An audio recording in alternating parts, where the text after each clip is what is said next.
Are you greasing your suspension parts on your ATV and your UTV before each ride?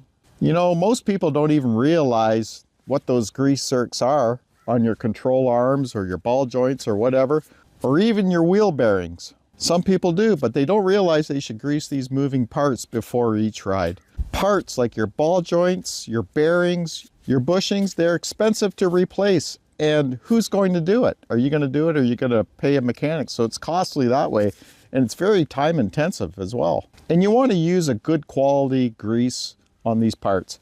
I use AMSOIL 100% synthetic water resistant grease on all my bushings, my wheel bearings, my ball joints. Wherever I can put this grease, I add it. I mean, I want all these parts to perform the best they can and last as long as they can. And I sure don't want anything breaking out on the trail. I'm going to bring you in closer and show you those parts I'm talking about, those grease zerks. Here on my side-by-side, on the upper control arm, there's a grease zerk right here. And on the lower control arm, there's a grease zerk down here. There's also the sway bar here, and it's inside of a rubber bushing. You can grease this one too. It's not as important as these ones here because this is where your bushings are. But I hit that grease zerk when I can as well. On my side-by-side, you don't have any grease zerks for your ball joints, your upper or your lower ball joint. There isn't one here on the steering arm as well.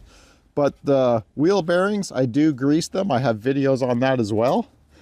That I do grease every once in a while. Of course, not every ride, but I don't know, every 2, 3 months, 4 months, I like to keep my wheel bearings greased. And this goes for both my ATV and my side-by-side. Now, I know a lot of people don't know this mechanical stuff, and this is why I'm showing you videos on how to do this. Don't be ashamed, it's fine. You know, you may have just gotten into ATVing, UTVing, and you don't know. And you can't possibly know everything in life. Like, I just recently heard about a guy who bought an ATV and he got it stuck in the snow while he was plowing. He didn't realize he had four-wheel drive on his ATV. So you never know, right? You just never know. So here's an upper grease zerk. You saw me clean it with the rag. Always clean it. Put your grease gun on there and give it a few pumps.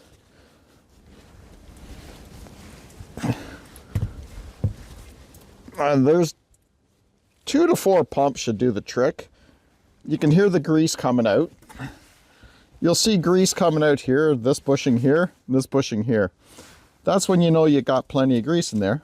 Control arm done. Now we're going to do the lower control arm. Make sure your grease gun is fitted on that zerk properly, the coupler, and give it a few pumps.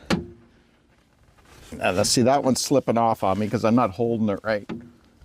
So in case you don't know, this coupler on my grease gun, this can be loosened and put over the grease zerk, and then you turn it and it locks on. This one here is a little wore out. I think I need to put a new coupler on it. But actually, I'm thinking of getting a new grease gun that is battery powered, like a Ryobi, because I have the Ryobi 18 and +1, I think it's called, 1 Plus or whatever, battery system. So there we go.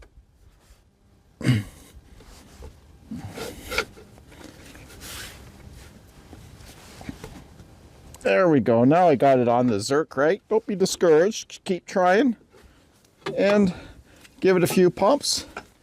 Keep the grease in those bushings and those control arms, especially because these things are going up and down all the time. So I'll bring you even closer. You can see the grease. I got to clean that up on that zerk there and the upper zerk as well. And this is what I was talking about, the grease. You'll see the fresh grease coming out the sides. And if you haven't done it in a while, you may even see water coming out. Good. Push that water out of there. That's why you need to keep these greased. Water isn't a lubrication where grease is. And I won't show you, but now there's another one on the other side, the right-hand side, and there's the top one. And also, there is the stabilizer grease fitting there. So I'll do that one as well. But if you're mechanically inclined, go ahead, do your wheel bearings as well. If not, you'll have to pay someone to do them. maybe try every 4 to 6 months, maybe. I mean, it's a bit stretching it 6 months, but if you don't want to pay someone to do that all the time, but if you can do it yourself more often than that. I highly recommend using the AMSOIL water resistant 100% synthetic grease. And I also use AMSOIL 100% synthetic motor oil, premium oil in my side-by-side, my ATV, all my equipment, even my vehicles. I'm an independent AMSOIL dealer, and I'm going to leave links below in the description of this video and the first comment where you can go to my website and check out the AMSOIL products. If you have any questions, just let me know.